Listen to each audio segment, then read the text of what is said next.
ಏನಾಗಿದೆ? ರಸ್ಟ್ ಹಿಡ್ದಿರೋದಲ್ಲ, ಇದರಲ್ಲಿ ಆಡ್ ಮಾಡಿದ್ದೇನು? Copper sulphate. ಇದು ಐರನ್. CuSO4 ಜೊತೆ Fe ಡಿಸ್ಪ್ಲೇಸ್ಮೆಂಟ್, ಡಬಲ್ ಡಿಸ್ಪ್ಲೇಸ್ಮೆಂಟ್ ಹೇಳಿದಿರಲ್ಲ, ಡಬಲ್ ಡಿಸ್ಪ್ಲೇಸ್ಮೆಂಟ್ ಆಗಿ ಇದ್ರ ಮೇಲೆ ರಸ್ಟ್ ಫಾರ್ಮ್ ಆಗಿದೆ.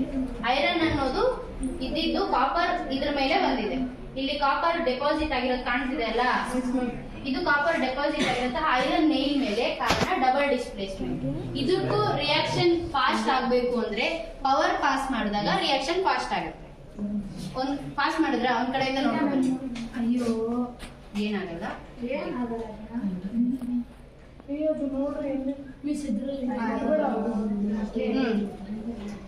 ಕೆಳಗಡೆ ರಶ್ ಫಾರ್ಮ್ ಆಗಿರೋದು ಡೆಪಾಸಿಟ್ ಆಗಿದೆ ಕೆಳಗಡೆ. ಇದನ್ನ ಕನೆಕ್ಟ್ ಮಾಡಿ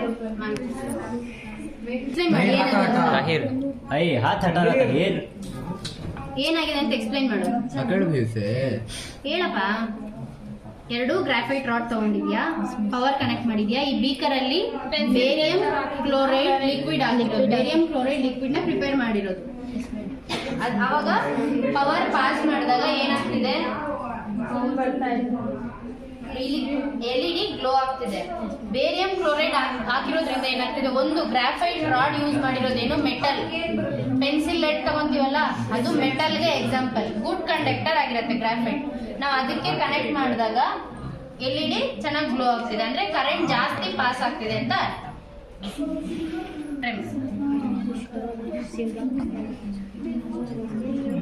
ಅದರಲ್ಲಿ ಇನ್ನೊಂದು ಕಾಪರ್ ವೈರ್ ಎಲ್ಲಮ್ಮ ಪಾಸ್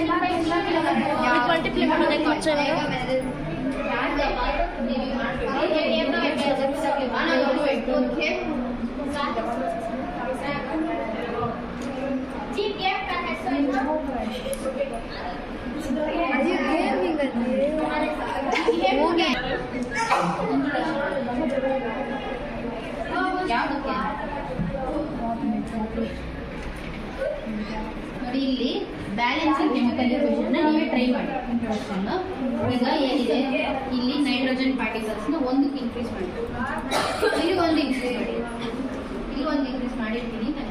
ಇಲ್ಲಿ ಈಗ ಎಷ್ಟು ಪಾರ್ಟಿಕಲ್ಸ್ ನೈಟ್ರೋಜನ್ ಇದೆ? ಎನ್ ಅಂದ್ರೆ ಏನು? 2 ಪಾರ್ಟಿಕಲ್ಸ್ ಇದೆ. ಇದನ್ನ ನಾನು 2 ಪಾರ್ಟಿಕಲ್ಸ್ ನೈಟ್ರೋಜನ್ ಇದೆ. ಹೈಡ್ರೋಜನ್